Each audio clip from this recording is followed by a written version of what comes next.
ઘોઘા તાબેના લાખણકા ગામેથી બહુચરાજી ચાલીને જવા માટે મોટી સંખ્યામાં લોકો થયા રવાના।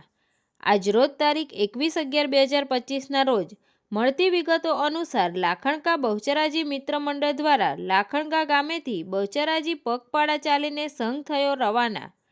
લાખણકા ગામેથી મોટી સંખ્યામાં ભાવિ ભક્તો અંદાજિત 10 દિવસ પગપાળા ચાલીને બહુચરાજી ધામ પહોંચી બહુચર માતાજીના દર્શન કરશે। News reader Sneha Patel, Tapasvi Gujarat news, Ghogha.